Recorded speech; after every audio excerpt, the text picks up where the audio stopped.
नमस्कार दोस्तों, स्वागत है आप सबका एक बार फिर से आर्टिकल सीरीज में मेरे यानी कि हिमांशु यादव के साथ। आज हम लोग डिस्कस करने वाले हैं संविधान का आर्टिकल नंबर 171 अर्थात विधान परिषद की संरचना। आगे बढ़ने से पहले एक रिक्वेस्ट, वीडियो को लाइक कर लीजिएगा, वीडियो आपको जरूर पसंद आएगा। हम अगर आगे बढ़कर पढ़ें आर्टिकल 171 तो बहुत सारी चीजें लिखी होंगी और हो सकता है वो आपको अच्छी भी ना लगे, समझने में दिक्कत हो। मैं एक काम करता हूं, चूंकि ये आर्टिकल इंपॉर्टेंट है, यहां से बहुत सारे क्वेश्चन आते हैं, तो मैं आपको एक बार इसे सामान्य तरीके से समझा देता हूं। इसके पश्चात जो आर्टिकल में लिखा है उसे आप समझ लीजिएगा। ओके, आइएगा, बहुत ही बेसिक तरीके से आपको समझा देता हूं। हमारी जो विधान परिषद होती है, आपको ये बात पहले से पता है, ये उच्च सदन होता है। क्या होता है? उच्च सदन होता है। और इसमें जो सदस्य होते हैं, इसके जो सदस्य होंगे उनके बारे में बताया गया है कि विधान परिषद के जो सदस्य होंगे वो विधान सभा की संख्या का 1/3 से ज्यादा नहीं होंगे। और मिनिमम कितने होंगे? मिनिमम होंगे 40। इन विधान परिषद के सदस्यों का नाम क्या होता है? इनका नाम होता है MLC अर्थात मेंबर ऑफ लेजिस्लेटिव काउंसिल कहा जाता है। आपको अपनी तरफ से एक बात और याद रखनी है, वो ये कि MLA विधानसभा में होते हैं, MLC विधान परिषद में होते हैं। विधानसभा की सीट का 1/3 ज्यादा से ज्यादा हो सकती है विधान परिषद, और मिनिमम 40 हो सकता है, 40 से कम नहीं बनाया जाएगा। तो जो भी आपके विधान परिषद में MLC होंगे, ये किस तरह से आएंगे? तो MLC दरअसल दो तरीके से आते हैं, जबकि विधानसभा के जो सदस्य जिन्हें MLA कहा जाता है वो केवल निर्वाचित होते हैं, जबकि MLC वो दो तरीके से आते हैं। एक MLC तो होते हैं मनोनीत, यानी कि नॉमिनेट होते हैं, और बाकी के जो बचे आपके वे आपके होते हैं निर्वाचित, अर्थात यहां पे निर्वाचित सदस्य भी होंगे और मनोनीत सदस्य भी होंगे। तो हम थोड़ा सा नॉमिनेट के बारे में एक बार पढ़ लेते हैं, इसके बाद बात करते हैं निर्वाचित सदस्यों के बारे में। अगर हम मनोनीत सदस्यों के बारे में बात करें तो मनोनीत टोटल उस राज्य की विधान परिषद का 1/6 सदस्यों का क्या किया जाएगा? 1/6 MLC का नॉमिनेशन, मनोनयन राज्यपाल के द्वारा किया जाएगा। किसके द्वारा किया जाएगा? राज्यपाल के द्वारा किया जाएगा। जैसे मान लीजिएगा कि किसी राज्य में 120 सीट है, 120 सीट है, तो 120 का 1/6 सदस्य 6 से भाग दे दीजिएगा, यानी कि 20 सीट आपकी क्या होगी? राज्यपाल के द्वारा मनोनीत की जाएगी। ओके, अब ये 1/6 सदस्य आएंगे कहां से? तो ये 5 जगहों से आएंगे। जैसे आपने पढ़ा होगा कि जो राज्यसभा में राष्ट्रपति करता है वो कितनी जगहों से करता है? 4 जगहों से। यहां 5 जगहों से राज्यपाल करेगा। 4 सेम टू सेम है, 5वां अलग है। 4 सेम टू सेम: कला, विज्ञान, साहित्य और समाज कार्य।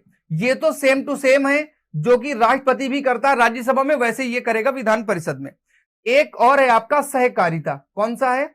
सहकारिता। ये आपका यहां पर मिलेगा, ये आपका केंद्र वाले में नहीं मिलेगा। इनके आधार पर उस राज्य से सदस्यों को लेकर आता है राज्यपाल। 5 जगहों से 1/6 सदस्य को, तो बाकी के कितने बचे? 5/6। तो निर्वाचन कितने लोगों का होगा? 5/6 सदस्यों का निर्वाचन होगा। ये जो निर्वाचन होगा वो निर्वाचन एक तो तरीका है कि उस राज्य के जो विधायक हैं उनके द्वारा चुने जाएंगे। 1/3 1/3 निर्वाचन होगा। किसका? 1/3 का निर्वाचन होगा MLA के द्वारा, यानी कि उस राज्य से कोई व्यक्ति सीट पर खड़ा होगा और वोटिंग केवल MLA करेंगे, विधायक वोट करेंगे। दूसरा, 1/3 सदस्यों का निर्वाचन होगा आपकी पंचायत के द्वारा। मतलब पंचायत के सदस्य, चाहे वो ग्राम की पंचायत हो चाहे वो नगर की पंचायत हो, इन्हीं के द्वारा चुने जाएंगे 1/3 सदस्य। इसके बाद तीसरे नंबर पर आता है 1/12 सदस्यों का निर्वाचन किया जाएगा। 1/12 सदस्यों का निर्वाचन किया जाएगा अध्यापकों के द्वारा। अध्यापक, टीचर जो प्राइमरी से ऊपर लेवल में पढ़ा रहा है, उनके द्वारा 1/12 सदस्यों का वोटिंग होगा। और चौथे नंबर पर आता है 1/12 सदस्यों का निर्वाचन किया जाएगा। किसके द्वारा यह निर्वाचन किया जाएगा? जो व्यक्ति ग्रेजुएट है,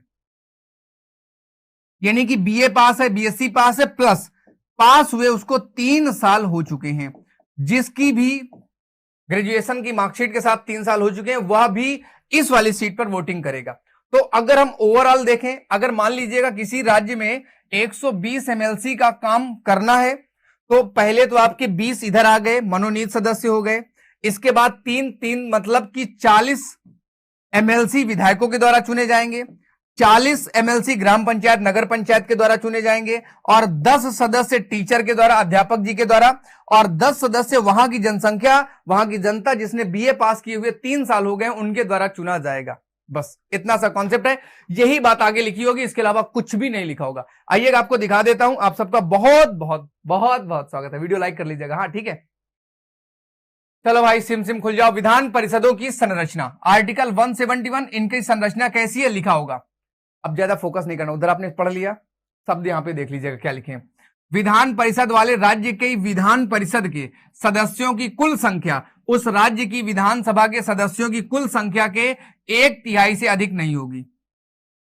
अगर किसी भी विधानसभा में सीटों की संख्या है 300, तो यानी कि वहां की जो विधान परिषद होगी उसमें मैक्सिमम 100 सदस्य ही हो सकते हैं। कितने हो सकते हैं? 100 सदस्य। आगे, परंतु किसी राज्य की विधान परिषद के सदस्यों की कुल संख्या किसी भी दशा में 40 से कम नहीं होगी। मिनिमम कितने होंगे? 40 सदस्य कम से कम होंगे। बात समझ में आ गई? क्लियर? आगे चलते हैं। ये समझ में आ गया, मैक्सिमम मिनिमम का कॉन्सेप्ट क्लियर हुआ। आगे बताया गया, जब तक संसद विधि द्वारा अन्यथा उपबंध नहीं करेगा तब तक किसी राज्य की विधान परिषद की संरचना खंड 3 में उपबंधित रीति से होगी। जो आगे आपको 2 हो गया, 3 में पढ़ोगे। 3 ये रहा, किसी राज्य की विधान परिषद के सदस्यों की कुल संख्या का, टोटल संख्या का मतलब 100, अगर यहां पे हम 100 की बात करें तो 100 सदस्य जो होंगे, यथा शक्य निकटतम 1/3 भाग उस राज्य की नगर पालिकाओं के द्वारा, 1/3 सदस्य नगर पालिका के सदस्यों के द्वारा, जिला बोर्ड के द्वारा और अन्य ऐसे स्थानीय प्राधिकारियों के द्वारा जो संसद विधि द्वारा विनिर्दिष्ट करे सदस्यों से मिलकर बनेगी और निर्वाचक मंडल द्वारा निर्वाचित होगी। यानी कि आपका 1/3 पंचायत के द्वारा, चाहे वो जिले का हो, नगर का हो, चाहे गांव का हो, स्थानीय प्राधिकरण, इनके द्वारा 1/3 सदस्यों का चुनाव किया जाएगा।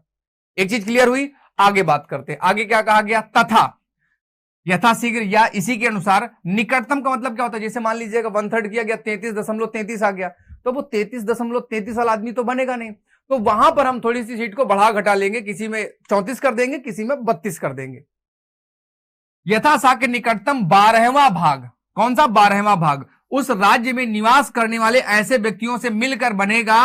निर्वाचक मंडल द्वारा वोटिंग की जाएगी जो भारत में राज्य क्षेत्र में किसी विश्वविद्यालय से कम 3 वर्ष से स्नातक हैं, ग्रेजुएट है प्लस 3 साल हो चुका है, या जिनके पास कम से कम 3 वर्ष से ऐसी अर्हता है जो संसद द्वारा बनाई गई किसी विधि या उसके अधीन ऐसे विश्वविद्यालय के स्नातक की अर्हता के समतुल्य है। अगर बहुत सारी डिग्री होती हैं जो ग्रेजुएशन के नाम पर, जैसे हम बीए करते हैं, कुछ लोग बीटेक करते हैं, कुछ एमबीबीएस करते हैं, ये सभी की सभी डिग्री ग्रेजुएट की समतुल्य मानी जाती हैं। तो वही बात यहां पे है। इसके अलावा निकटतम 12वां भाग राज्य के ऐसे व्यक्तियों से मिलकर बनने वाले निर्वाचक मंडल से वोटिंग कराई जाएगी, निर्वाचित होगा जो राज्य के भीतर माध्यमिक पाठ्यशाला, प्राइमरी में नहीं, प्राइमरी के बाद माध्यमिक आता है, जूनियर आता है, ये सब निम्न स्तर की ऐसे शिक्षक संस्थाओं में जो संसद द्वारा बनाई गई है किसी भी विधि द्वारा उसके अधीन विहित की जाए, पढ़ाने के काम में कम से कम 3 वर्ष हो गए हो ऐसे टीचर के द्वारा किया जाएगा। 1/12 और गुरुजी के द्वारा चुने जाएंगे। बस सिंपल सी बात ये है, प्राइमरी का नहीं होना चाहिए। यथाशाक्य ऐसे ही निकटतम 1/3 1/3 भाग राज्य की विधानसभा के सदस्यों द्वारा ऐसे व्यक्तियों में से निर्वाचित होगा जो विधानसभा के सदस्य नहीं है। मतलब विधानसभा में वोटिंग होगी लेकिन विधानसभा का सदस्य नहीं, राज्य का कोई और व्यक्ति जो चुनाव में 3-4 खड़े होंगे उनमें से सभी विधायक वोटिंग करके किसी को एमएलसी के पद तक पहुंचाने का काम करेंगे। बात समझ में आ गई? आगे देखेंगे क्या लिखा है। शेष सदस्य ये कितने हो गए? आपने पढ़ा 1/12, 1/12, 1/3 और पहले भी 1/3 पढ़ा था, तो टोटल कितना हो गया? 5/12। अब बचा कितना? 1/6। बचा कितना? 1/6 राज्यपाल के द्वारा खंड 5 के उपबंध के अनुसार नाम निर्देशित किए जाएंगे। खंड 5 में क्या लिखा? कला, विज्ञान, साहित्य, सहकारी आंदोलन, ये सब लिखा हुआ है। 4 में क्या कह रहा है? अभी हो गए, पूरे कंप्लीट हो गए।